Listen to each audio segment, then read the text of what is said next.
નમસ્કાર, હું તો બોલીશમાં રોનક પટેલ આપનું સ્વાગત કરું છું. રોજ હું તો બોલીશ સ્ટુડિયોમાંથી કરતો હોઉં છું, પરંતુ અરવિંદ કેજરીવાલ દિલ્હીના મુખ્યમંત્રી અને પંજાબના મુખ્યમંત્રી ભગવત માન ગુજરાત આવી ચૂક્યા છે. ગુજરાતની અંદર તેમની તિરંગા યાત્રા અમદાવાદમાં થઈ છે, ત્યારે તેમનું શું પ્લાનિંગ છે 2022ની ગુજરાતની ચૂંટણીને લઈને તેની વાત કરવી છે. એટલે આજે ઇન્ટરવ્યુના અંદાજની અંદર હું તો બોલીશ કાર્યક્રમ કરીશ. આપ મારી સાથે જોઈ શકશો अरविंद केजरीवाल और भगवत मान इंटरव्यू. पंजाब में आपकी सरकार बनने के बाद पहली बार दो राज्य के मुख्यमंत्री एक साथ इंटरव्यू के लिए मेरे साथ मौजूद है. भगवत मान जी मौजूद है, साथ में एक दिल्ली के मुख्यमंत्री केजरीवाल जी मौजूद है. मान साहब, आपसे ही शुरू करना चाहूंगा. सबसे पहले तो आपको बहुत बहुत अभिनंदन, क्योंकि कोई भी स्टेट का मुख्यमंत्री बनता है तो स्वाभाविक तौर पर 100 दिन का प्लानिंग बनाता है अपने स्टेट के लिए. लेकिन मैंने पहले मुख्यमंत्री देखे जो अपने स्टेट के साथ दूसरे प्रदेश में पार्टी के प्रचार के लिए भी निकले. क्या वजह रही? लेकिन आपने ये तो देखा, अच्छी बात है कि आप किसी प्रदेश में निकला. 100 दिन का वो प्लान बनाते हैं, लेकिन हम 100 मिनट का प्लान बना के आए. जितने ऐलान, जितने फैसले हमने 15 दिन में, 16 दिन में हमने किए हैं. पंजाब के लोग ये कह रहे हैं कि इतने तो 15 साल में नहीं हुए. तो चाहे वो 25,000 युवाओं को नई जॉब्स देने का हो, गारंटी जो हमने दी थी, चाहे 35,000 जो आउटसोर्सिंग और कच्चे मुलाजिम उनको पक्के करने की हो, चाहे वो MLAs की 6-6, 7-7 पेंशन्स ख़त्म करने की हो, चाहे वो प्राइवेट स्कूलों को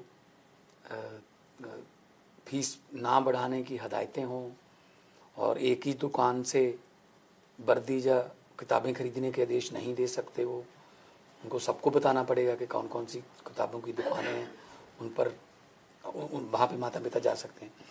एंटी करप्शन, और एंटी करप्शन का हमने सबसे पहला शहीद आज़म भगत सिंह के दिन नंबर जारी किया 9501200200, जिस पे हमें लोगों ने वीडियो बना के भेजे और बहुत से एक्शन भी हुए.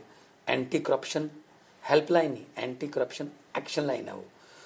तो अब मेरा फ़र्ज़ है, मेरी पार्टी जो है वो नेशनल लेवल पे जा रही है, और जहाँ भी मेरी ड्यूटी लगेगी तो हम जाएंगे. और ये इन्होंने जो बातें बताई, पहले मैं समझता हूँ 16 तारीख को इनकी शपथ हुई, आज 2 तारीख है, तो कितने 14, 15, 16 दिन हुए हैं.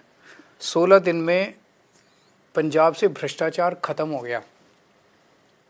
मैं बताता हूँ कैसे. इन्होंने एक फ़ोन नंबर जारी किया है, और इन्होंने अपनी प्रेस कॉन्फ्रेंस में भी कहा, और इनके ऐड आ रहे हैं कि अब अगर आपसे पंजाब में कोई रिश्वत मांगे तो मना मत करना, जेब में हाथ डालना, उसको फ़ोन को रिकॉर्डिंग पे लगा लेना और उसकी रिकॉर्डिंग कर लेना, ऑडियो रिकॉर्डिंग, और मेरे को भेज देना, और मैं उस अफसर को जेल भेज दूंगा.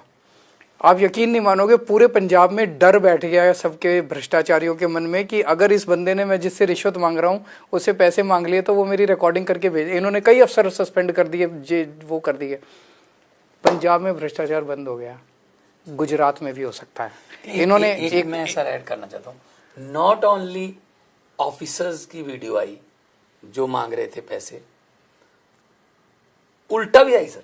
हाँ, एक ट्रैफिक पुलिस वाले को कोई आदमी 400 रुपए देने की कोशिश कर रहा था कि मुझे गलत काम कराने के, तो उसने कहा अपने साहब को, साहब फोन पे रिकॉर्डिंग करें, ये भगवंत मान को भेजेंगे, ये हमें पैसे देने की कोशिश कर रहा है. जबरदस्ती दे. अच्छा, दूसरे 2-3 निर्णय. आज गुजरात के अंदर जनता प्राइवेट स्कूलों की मनमानी से बहुत दुखी है. जबरदस्ती फीस बढ़ा देते हैं. इन्होंने आते ही पहला ऑर्डर जो जारी किया, पंजाब के अंदर कोई प्राइवेट स्कूल फीस नहीं बढ़ाएगा. बहुत बड़ी बात है सर, क्योंकि गुजरात से अब शुरुआत करते हैं सवालों की. गुजरात में आप लोग इस बार चुनाव में आ रहे हैं. पहले तो आप जो गुजरात में खेली, क्रिकेट की भाषा में खेले, तो शायद डेट प्रैक्टिस थी, लेकिन पहली बार दमखम के साथ उतरने का सोच रहे. क्या आम आदमी पार्टी गुजरात में सभी बैठकों पर चुनाव लड़ेगी, या छोटू वसावा जैसे जो लीडर्स हैं, जिनकी छोटे छोटे दल हैं, उनके साथ टाइप करके लड़ेगी? हम सभी उस पे चुनाव लड़ेंगे, सारी सीटों पे चुनाव लड़ेंगे. और मैंने आज बोला, हमारा मकसद यहाँ पे बीजेपी को हराना नहीं है, हमारा मकसद कांग्रेस को हराना नहीं है, हमें राजनीति करनी नहीं आती।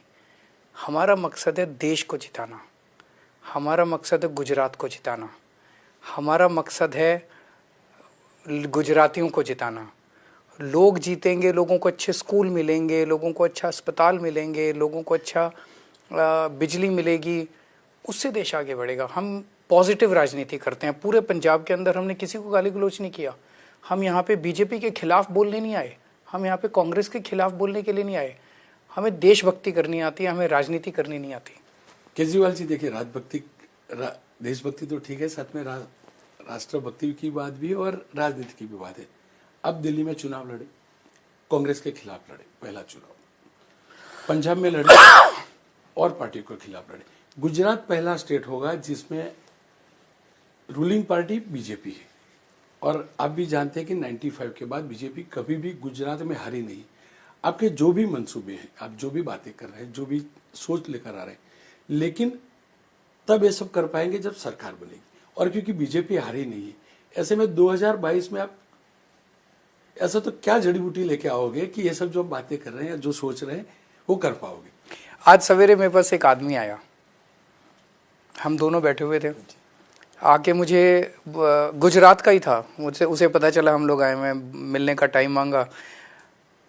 आके बोलता है, सर 27 साल हो गए इनको राज करते करते, अब ये जनता की सुनते नहीं है, इनमें अहंकार आ गया, बहुत ज़्यादा घमंड आ गया इन लोगों में, और कांग्रेस कुछ कर नहीं सकती। तो बोले कि सब कुछ, बोले जनता की समस्याओं को कौन सुनेगा। तो मेरा ये कहना है 27 साल में इन्होंने जितना करना था कर दिया। अब इनके अगले 5 साल भी अगर आ गए तो ये कुछ नया नहीं करने वाले। 27 साल में तो आदमी का दिमाग भी एक तरह से चलने लग जाता है। हमारा जनता को एक ही कहना है, एक मौका हमें दे के देख लो।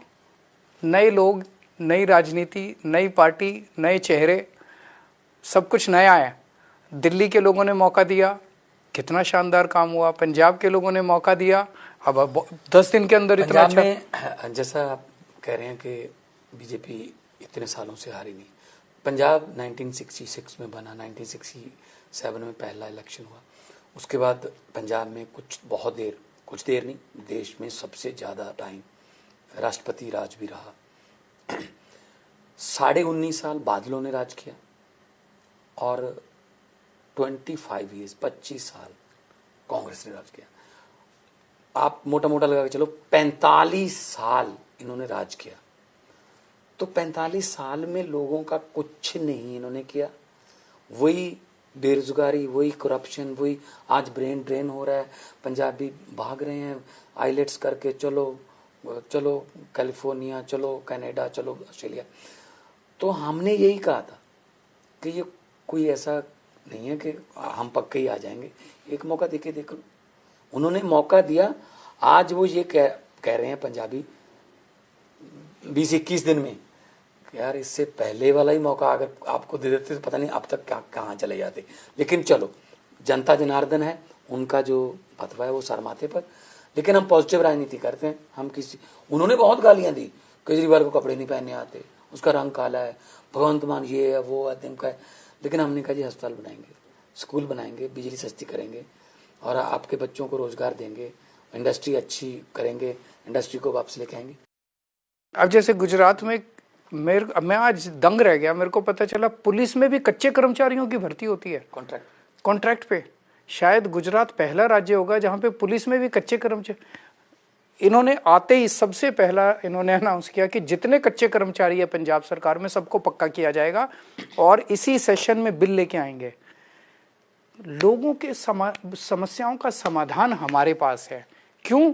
क्योंकि हम राजनीति नहीं करते, हमें राजनीति नहीं करनी आती, हमें काम करना आता है, हमें देशभक्ति। तो ऐसे ही 2 राज्य में तो सरकार बनेगी नहीं, जनता को हमारे काम पसंद है, जनता को हमारी बातें पसंद है, क्योंकि हम देशभक्ति की बात करते हैं, हम राजनीति की बात नहीं करते। पूरे आज मैं 2-3 जगह मैंने भाषण दिया रोड शो में, आप देख लो कहीं मैंने किसी को गाली दी हो। पंजाब में मैं 1 साल से कैंपेनिंग कहीं मैंने किसी को गाली नहीं दी। हम गाली गलौज की राजनीति, तू मैं की राजनीति नहीं करते, हम जनता के काम की, और काम करके दिखाया हमने। एक मैं बात कहना चाहूँगा, जब से मैंने होश संभाला, मैंने अरविंद जी, एक ही नेता है जिन्होंने 2020 के इलेक्शन के 3 महीने पहले ये बोल दिया, अब आप कह रहे हैं ना राजनीति जानते हैं, ये राजनीति, अगर हमें राजनीति आती तो ये न मत बोलते कि अगर मेरे 5 साल के काम पसंद है तो वोट दे देना, वरना हमें वोट ना देना। ये कोई पॉलिटिशियन बोलेगा? नहीं, हर बार कह रहे हैं एक मौका और दे दो, एक मौका और दे दो, एक मौका और दे दो, पहले गलती हो गई, ये मौका। तो हम काम करना जानते हैं। नहीं अरविंद जी, मेरा सवाल भी यही था कि देखिए पंजाब में तो आपके पास भगवंत मान भी थे, 2014 में आपके सांसद भी आए थे, 19 में भी सांसद है। अब जिस गुजरात में सरकार बनाने की बात कर रहे हैं, वहां न तो आपका एक विधायक है, न तो कोई सांसद है, न तो बड़ा संगठन है। और अब जानते हैं कि बीजेपी का किस प्रकार का संगठन, कितना गहरा संगठन स्थापित है। ऐसे में कितना बड़ा पटकार होगा, कितनी बड़ी चुनौती होगी? जनता अपनी समस्याओं का समाधान मांग रही है। जनता कह रही है कि मेरे घर में एक रोजगार हो, मेरे घर में खाने को हो, मेरे बच्चों को अच्छी शिक्षा मिल जाए, मेरे घर में कोई बीमार हो तो उनका अच्छा इलाज हो जाए। इन सब की व्यवस्था हम करते हैं। आज से 10 साल पहले कोई केजरीवाल को भी नहीं जानता था, कौन जानता था, पर जनता ने भरोसा किया एक आम आदमी पे। आज से 10 साल पहले भगवंत मान को भी कोई नहीं जानता था, एक आर्टिस्ट थे, आर्टिस्ट के रूप में जानते थे, लेकिन एक पॉलिटिशियन के रूप में नहीं। अच्छा, गुजरात के 6 करोड़ लोगों पे यकीन कीजिए, ये गुजरात के 6 करोड़ लोगों में से एक शानदार व्यक्ति जो उम्मीद देगा गुजरात को। आप जानते हो उसका नाम, जिसने चरणजीत चन्नी को हराया? दोनों जगह से, दोनों वालों को जानते नहीं होंगे। आप जानते हो उस लड़की का नाम जिन्होंने सिद्धू और मजीठिया दोनों को हरा दिया? आप जानते हो उनका नाम जिन्होंने कैप्टन अमरिंदर हरा दिया? आप जिन्होंने उनका नाम? सिटिंग चीफ मिनिस्टर, पंजाब के जो सिटिंग चीफ मिनिस्टर है, उनको हराने वाला व्यक्ति एक मोबाइल शॉप पे रिपेयरिंग का काम करता है। केजरीवाल जी देखिए, भगवंत मान आपके पास थे पंजाब में, गुजरात में कौन हो सकता है भगवंत मान? क्या आप मुख्यमंत्री का चेहरा घोषित करने के बाद चुनाव में उतरोगे? जरूर घोषित करेंगे। और मेरे को अपने पे भरोसा नहीं है, मेरे को गुजरात के लोगों पे भरोसा है। दिल्ली के लोगों ने एक अरविंद केजरीवाल दिया, पंजाब के लोगों ने एक भगवंत मान दिया। अब 6.5 करोड़ गुजरात के लोगों पे भरोसा करो, यहाँ से एक अरविंद केजरीवाल या भगवंत मान बड़ी जल्दी निकल के आएगा, जो गुजरात की बात करेगा, गुजरात के लोगों को एक उम्मीद देगा। क्योंकि बात ही निकले तो देखिए, नरेश पटेल बड़े पॉलिटिकल लीडर है, पॉलिटिकल लीडर तो नहीं, उनका कहना है कि सभी पार्टी की ओर से उन्हें ऑफर है, बड़ी कम्युनिटी के लीडर भी हैं, बड़ी संस्था के साथ भी जुड़े हैं।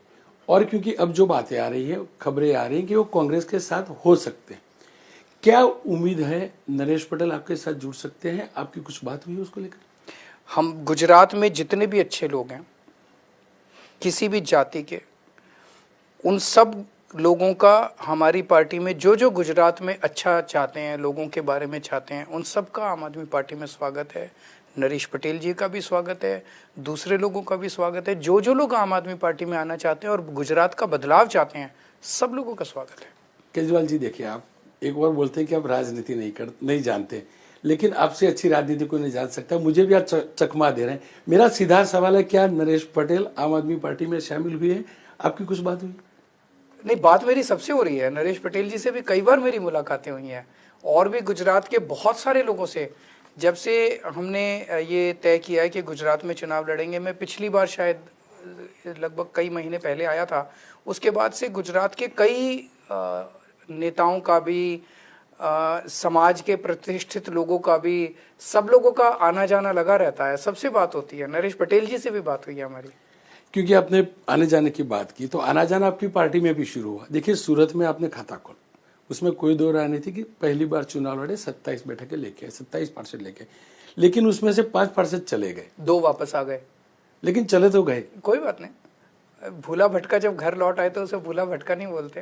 हमारे 20 सांसद थे, उसमें से 7-8 चले गए थे, 2-3 वापस आ गए थे। उसके बाद उकरे झाड़ू तीला हो गया। आज 92 है हमारे पास, 92। और जो कहते थे झाड़ू तीला हो गया, उनके 18 हैं। और जो कहते थे राज करेंगे 25 साल, उनके पास सिर्फ 3 है, अकाली दल।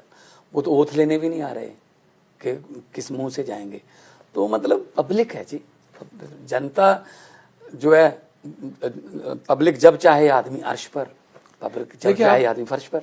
आप आने जाने की बात करते हैं, अच्छे लोगों के स्वागत की भी बात करते हैं। इस चुनाव में 2022 में बीजेपी कुछ लोगों को ड्रॉप करती है या तो टिकट नहीं देती है, इसी प्रकार से कांग्रेस किसी की टिकट काटती है।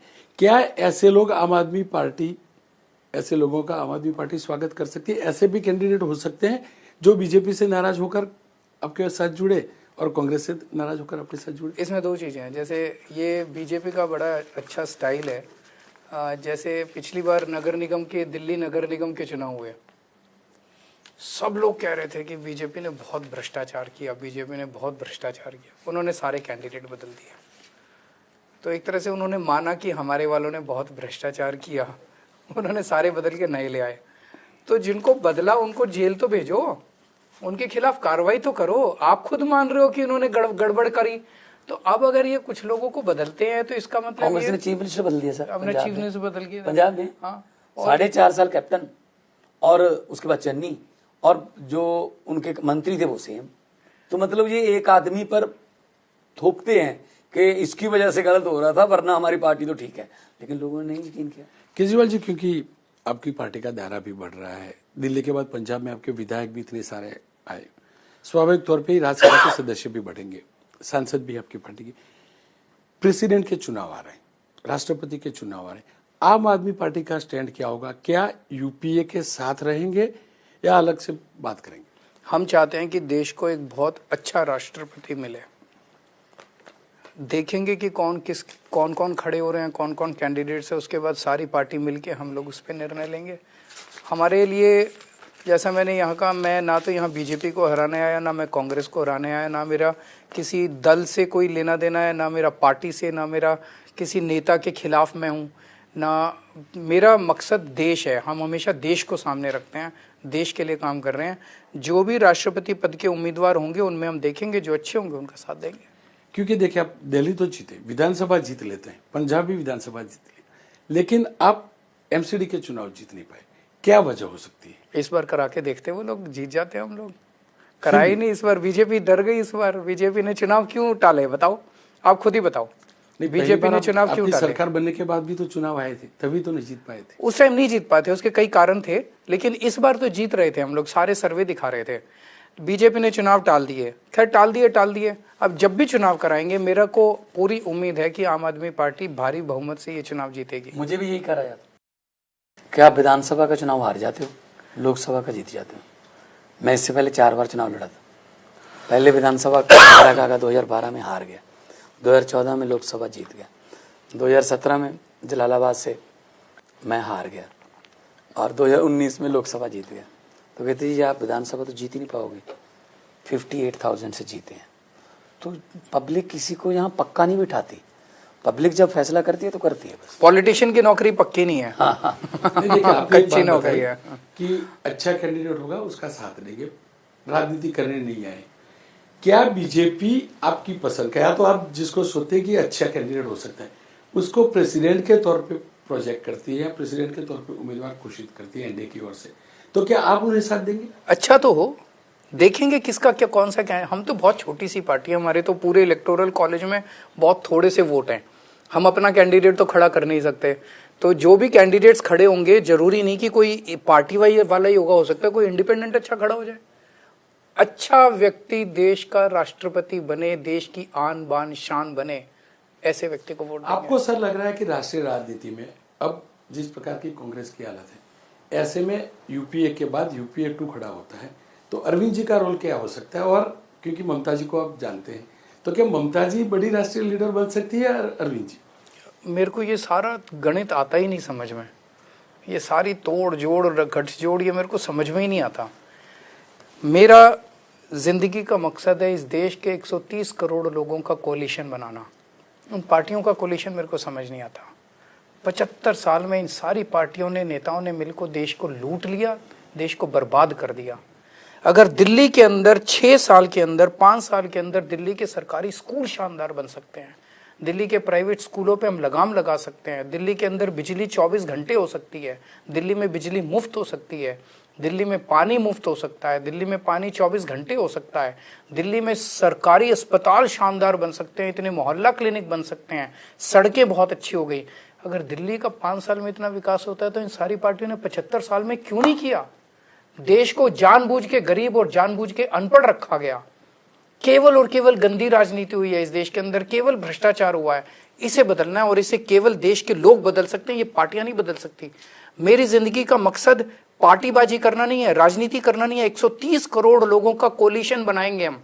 इसमें डॉक्टर भी होंगे, इंजीनियर भी होंगे, किसान भी होंगे, लेबर भी होगी, मजदूर भी होगा, व्यापारी भी होंगे, लॉयर भी होंगे, चार्टर्ड अकाउंटेंट, ये सब मिलके हम मिलके देश को आगे बढ़ाएंगे। देखिए, आप कहते हैं राजनीति नहीं आती, लेकिन राजनीतिक गणित आपका काफी अच्छा है। पंजाब के चुनाव के टाइम पे आप जो भी डिबेट्स में जाते थे वहां आंकड़ा तक लिख के देते थे कि इतनी सीट आम आदमी पार्टी की आई। आपका गणित क्या कह रहा है? गुजरात में आम आदमी पार्टी की कितनी बैठकें आ सकती है? थोड़ा समय दीजिए, हम सर्वे कराते हैं, लिख के भी देंगे। सर्वे कराते हैं, हमारे सर्वे बड़े सटीक होते हैं। मैं वैसे ही, मैं ज्योतिष नहीं करता, मैं इंजीनियर हूँ, मैं सर्वे करता हूँ। तो थोड़ा सा समय दीजिए, थोड़ा हमें काम कर लेने दीजिए। क्लोजर टू इलेक्शन आपके साथ एक और इंटरव्यू करेंगे। दूसरा एक सवाल था कि एक फिल्म को लेकर काफी विवाद हुआ, दी कश्मीर फाइल को लेकर। आपने विधानसभा में उस फिल्म को लेकर काफी हंसे भी। क्या वो नेचुरल हंसी थी या राजनीति का हिस्सा था? और क्या आपको लग रहा है आपने जो बयान दिया था वो सही नहीं था? क्या बयान दिया था? आपने जिस प्रकार से फिल्म को लेकर कहा था कि उसको यूट्यूब पे डाल देनी चाहिए, साथ में जिस प्रकार मैं से आपको उसके बाद तुरंत हंसे। मैं अब हम क्यों हंसे? इस हंसी को बीजेपी वाले हमसे ज्यादा हंस रहे थे, वो वहीं बैठे थे सामने, आप वीडियो देखिए पूरा। बीजेपी वाले ज्यादा हंस रहे थे। हम दोनों क्यों हंस रहे थे? बीजेपी वाले भी हंस रहे थे, हम भी हंस रहे थे। बीजेपी के कार्यकर्ताओं को जिस तरह से इस्तेमाल किया जा रहा है इस पिक्चर को प्रमोट करने के लिए, उस पे हंस रहे थे हम। ना तो फिल्म पे हंस रहे थे हम, ना कश्मीरी पंडितों पे हंस रहे थे। अगर ऐसा होता तो वो सामने वाले बीजेपी वाले भी क्यों हंसते हमारे साथ? तो एक ऐसा माहौल था, लेकिन उसको गलत तरीके से प्रोजेक्ट किया गया। कश्मीरी पंडितों के लिए दिल्ली सरकार ने, हमने बहुत कुछ किया है।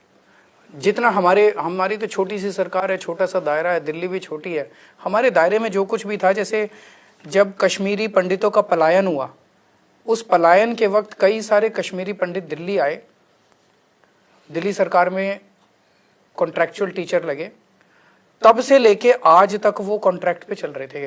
बीच में बीजेपी की भी सरकार आई, कांग्रेस, किसी ने उनको पक्का नहीं किया। हमारी सरकार ने आके उन लोगों को पक्का किया, हमने उनकी तरफ देखा। तो मेरा मकसद कश्मीरी पंडित हैं, उनका भला करना है। मेरे को किसी पिक्चर से कोई लेना देना नहीं है। नहीं, क्योंकि आपने जब टैक्स फ्री किया गया तो उसको लेकर भी किया, जबकि सच्चाई है कि दिल्ली सरकार ने भी काफी फिल्में टैक्स फ्री की है। नहीं तो तब यूट्यूब वाली बात नहीं कही आपने। नहीं, मेरा ये कहना है कि टैक्स फ्री कौन सी फिल्म करेंगे, कौन सी फिल्म नहीं करेंगे, फिल्म मुद्दा क्यों बन रहा है? मुद्दा कश्मीरी पंडित है।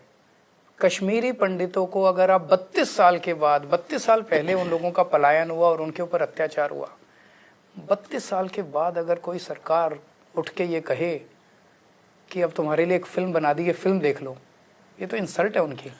32 साल के बाद तो हमें ये कहना चाहिए था कि आपके लिए हमने वहाँ पे रिहेबिलिटेशन का, रीसेटलमेंट का इंतजाम कर लिया, आइए मिलके उनका हाथ पकड़ के उनको कश्मीर ले जाते, जहाँ से उनको विस्थापन हुआ था, वहीं जाके उनके लिए घर बनाते।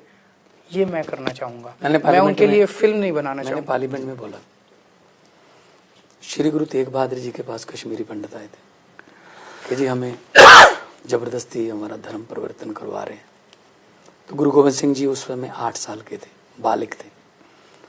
तो श्री गुरु तेग बहादुर जी ने कहा कि किसी बड़ी शख्सियत की कुर्बानी की ज़रूरत है। तो गुरु गोविंद सिंह जी ने कहा, पिताजी आपसे बड़ा कौन हो सकता है? तो गुरु जी गए, चांदनी चौक में उनका शीश उन्होंने दिया।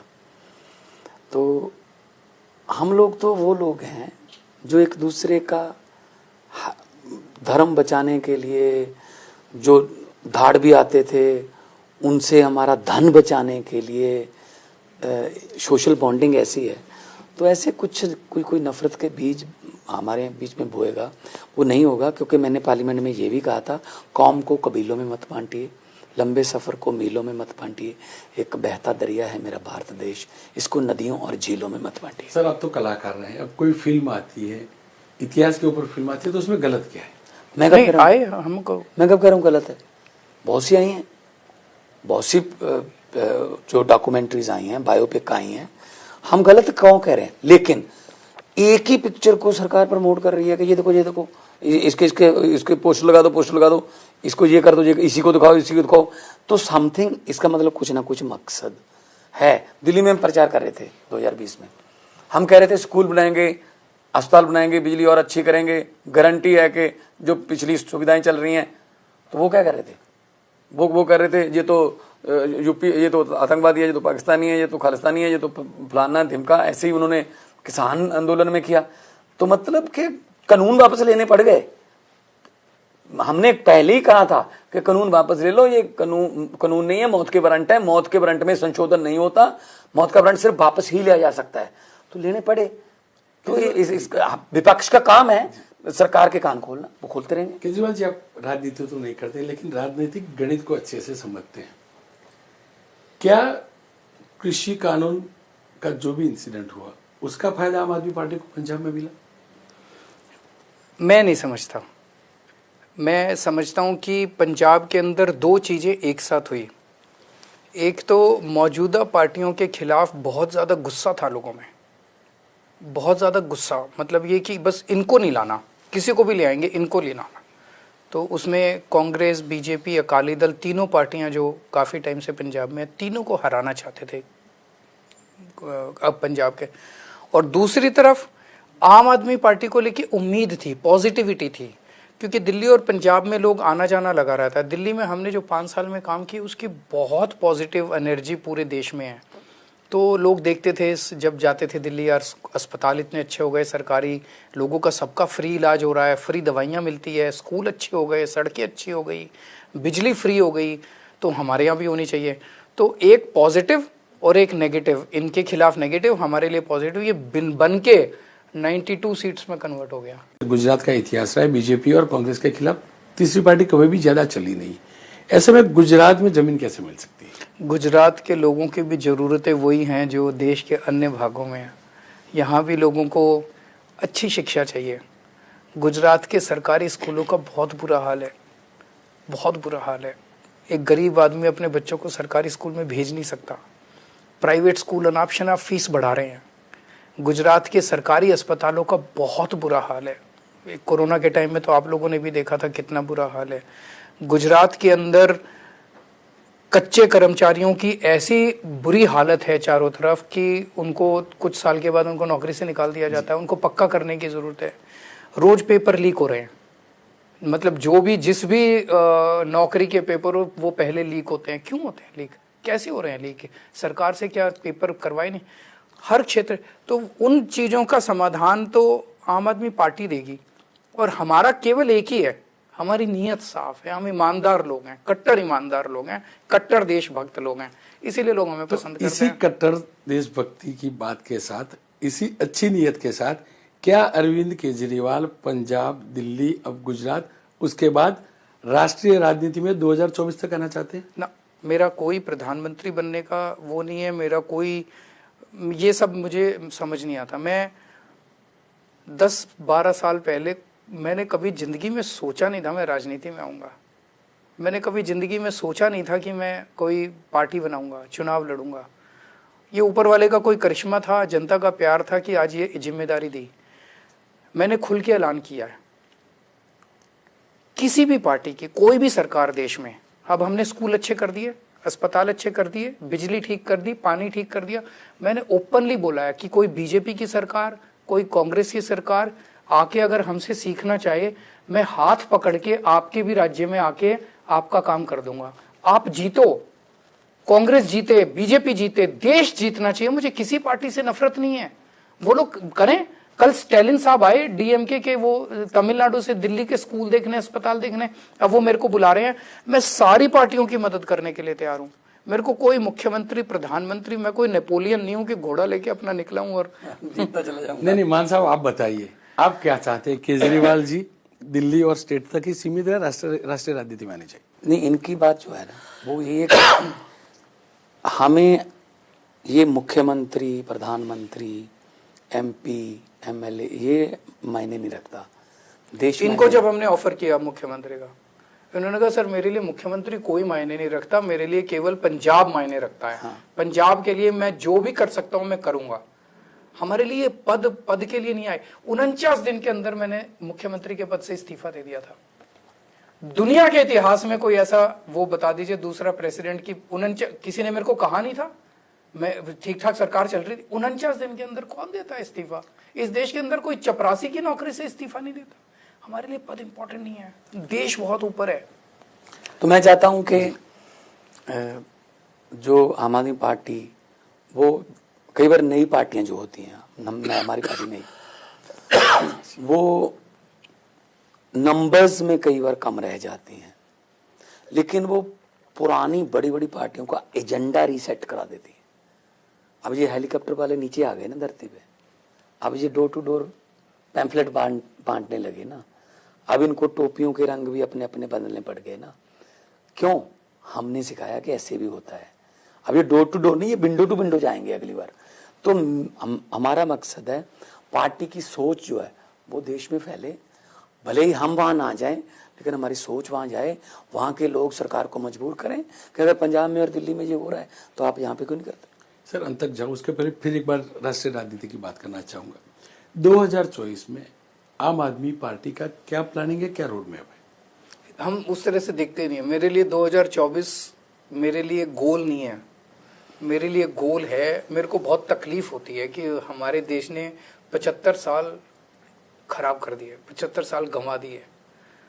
पहले मैं जब राजनीति में नहीं आया था ना, मैं एक एनजीओ में काम करता था, उसके पहले मैं इनकम टैक्स में, तो मुझे लगता था ये सारे सरकारी स्कूल इतने खराब हैं, गरीबों के बच्चों को अच्छी शिक्षा नहीं मिलती है, सरकारी अस्पताल इतने खराब हैं, दवाइयाँ नहीं मिलती है गरीबों को, बड़ा मुश्किल होता होगा ये जो 75 साल में 70 साल में भी ये सारी पार्टियां नेता मिलके नहीं कर पाए। हालांकि देश फिर तो जब आगे हमारी बढ़ा है जी। नहीं, कई क्षेत्रों में तरक्की की है हमने, तो मैं सोचता तो बहुत मुश्किल होता होगा। फिर जब हमारी सरकार बनी दिल्ली में, हमने 5 साल में कर लिया।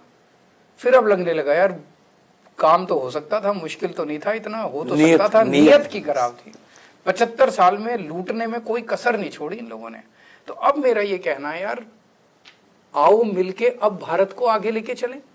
तो मेरा अपना मकसद जो मैंने बताया, मेरा मकसद है देश को आगे ले जाना, 130 करोड़ लोगों का एक ऐसा नेशनल अलायंस बनाना कि जनता खड़ी होके कहे कि अब इस देश को अच्छे अस्पताल चाहिए, इस देश को।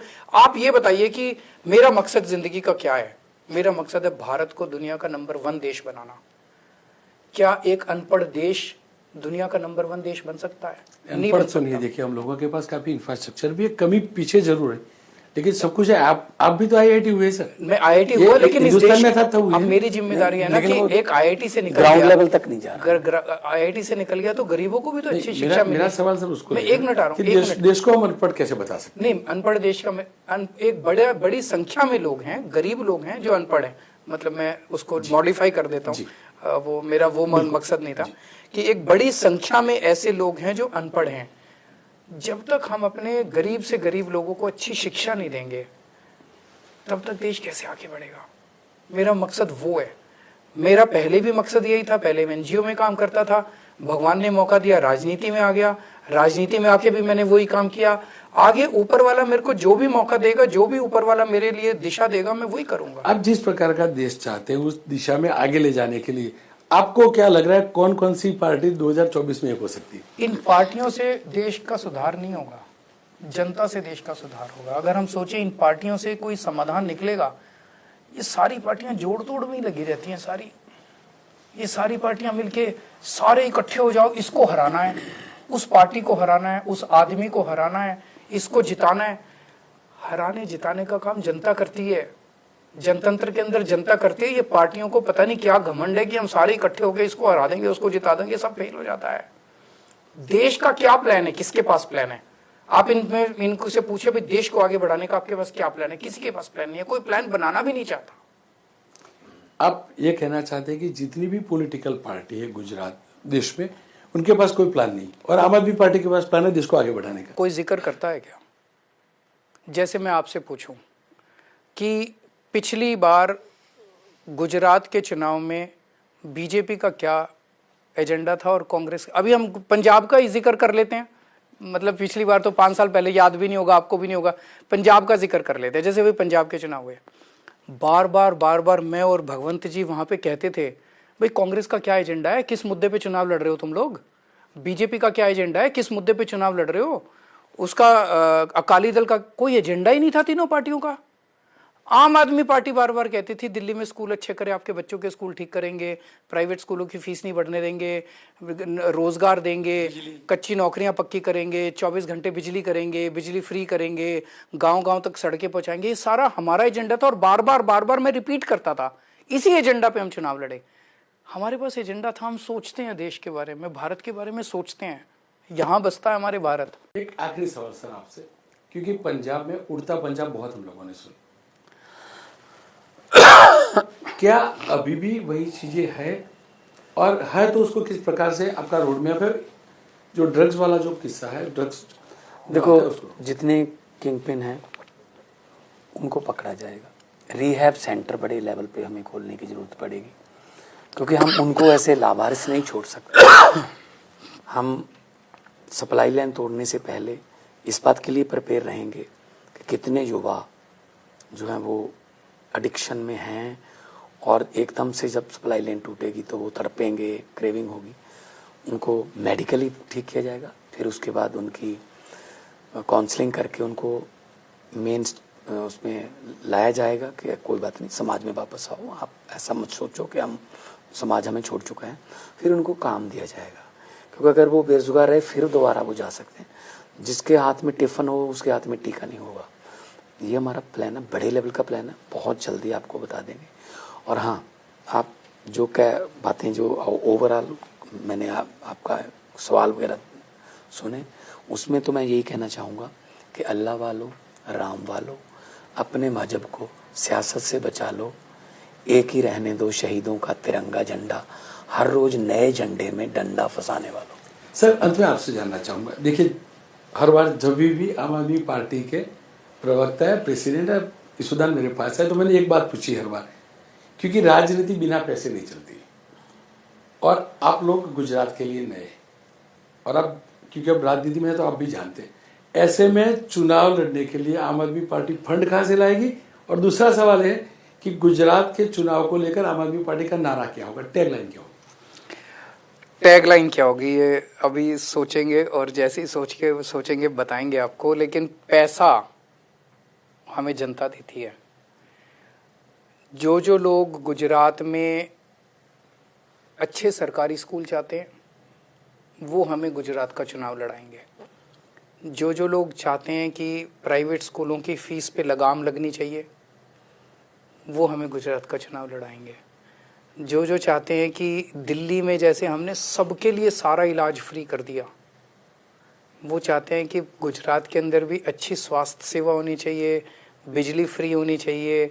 हम लोगों को अयोध्या तीर्थ यात्रा ले जाते हैं दिल्ली में, ट्रेन फ्री में जाती है, पूरी की पूरी ट्रेन फ्री में जाती है अयोध्या तीर्थ।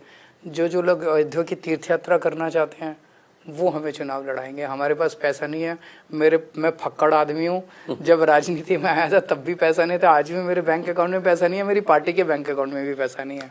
मेरे खुद के नॉलेज के लिए, क्योंकि मैंने अंत कर दिया, फिर भी जानना चाहता हूँ। लोग ये कहते हैं कि केजरीवाल जी, इंदिरा गांधी जी और नरेंद्र मोदी जी, ये दोनों की जो बातें थी उसमें से कुछ चीजें सीखकर राजनीति में आगे बढ़ रहे हैं। ये मेरा खुद का शायद दिल का भी सवाल है, मेरा खुद का भी अभ्यास है, कहता है। मेरे को नहीं पता कि उनकी ऐसी कौन सी बात थी जो मैं, वैसे तो सब लोगों से सीखना चाहिए, गांधी जी से भी सीखना चाहिए, बाबा साहब अम्बेडकर से भी सीखना चाहिए, सरदार पटेल से भी सीखना चाहिए, हमें शहीद भगत सिंह से भी सीखना चाहिए, इंदिरा गांधी जी से भी सीखना चाहिए, मोदी जी से भी सीखना चाहिए, सब लोगों से हमको सीखना चाहिए। तो लेकिन जो मैं बात करता हूँ वो यहाँ से निकलती है, दिल से निकलती है, और जो मैं कहता हूँ वो करता हूँ। मैंने अभी तक ऐसा कुछ भी नहीं बोला जो मैंने करके नहीं दिखाया। आप दोनों का बहुत बहुत शुक्रिया। खैर, तो ये थे दिल्ली के मुख्यमंत्री अरविंद केजरीवाल, भगवत मान जी। केजरीवाल जी भले कहते हो कि मैं राजनीति नहीं करता हूँ, लेकिन एक बात जरूर है, जो भी बात हुई उससे एक बात बाहर निकल के आती है कि केजरीवाल जी राजनीति को समझ चुके हैं, राजनीतिक गणित को बहुत। ખેર અરવિંદ કેજરીવાલનો આપે આ ઇન્ટરવ્યૂ જોયો, કેમ કે અરવિંદ કેજરીવાલ જ્યાં રોકાયા હતા ત્યાં જઈને મારે આ ઇન્ટરવ્યૂ કરવો પડ્યો હતો, પરંતુ આવનારા દિવસોની અંદર આપની ચેનલ એબીપી અસ્મિતા 365 હું તો બોલીશના કાર્યક્રમો પૂરા કરવા જઈ રહ્યું છે। આપ તમામ દર્શકો જાણો છો એક પણ દિવસનો વિરામ એબીપી અસ્મિતાએ હું તો બોલીશમાં નથી લીધો, કેમ કે આજે અરવિંદ કેજરીવાલ અને ભગવત માન એટલે કે બે રાજ્યોના મુખ્યમંત્રીઓ ગુજરાતમાં હતા, એટલે સ્વાભાવિક રીતે સ્ટુડિયોની બહાર જઈને મેં કર્યો છે. 365મો ઐતિહાસિક એપિસોડ હશે. આપ એબીપી અસ્મિતા ઉપર મંગળવારના દિવસે જોશો. ગુજરાતી ટેલિવિઝનનો પહેલો આ કાર્યક્રમ હશે જે સોમથી રવિવાર સુધી ચાલતો હશે. ક્યારે ટાઈમ નહીં બદલાયો હોય, એટલું જ નહીં ક્યારે એન્કર પણ નહીં બદલાયો. આ શક્ય આપ તમામના સહકારથી બન્યું છે અને આ જ સહકાર, આ જ આશીર્વાદ સાથે હું રોજ મારા ગુજરાત માટે બોલતો રહીશ.